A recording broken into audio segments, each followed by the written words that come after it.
গোৱালপাৰাত কংগ্ৰেছ ছাত্ৰ সংগঠন NSUৰ প্ৰতিবাদ গোৱালপাৰা জিলা NSUৰ উদ্যোগত অত্যাৱশ্যকীয় সামগ্ৰীৰ মূল্য বৃদ্ধিৰ বিৰুদ্ধে ভালুকডুবি ৰাজীৱ ভৱনৰ সন্মুখত প্ৰতিবাদী কাৰ্যসূচী ৰূপায়ণ কৰা হয়।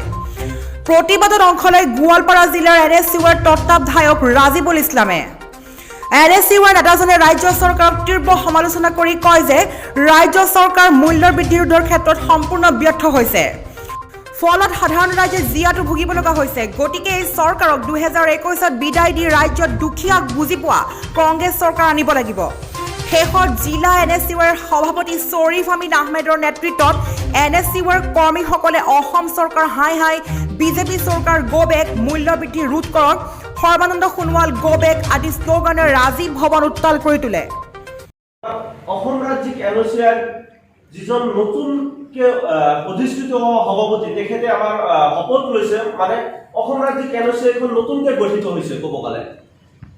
তো ঠিক কথাটো এনেকুৱা যে অসম ৰাজ্যিক NSUৰ সভাপতি যিহেতু নতুন হৈছে, অৰ্থাৎ ৰাজ্যিক কমিটিখন নতুন হ'ব আৰু তাৰ লগে লগে আমাৰ গোৱালপাৰা জিলা কমিটিখনো নতুন হ'ব গৈ আছে।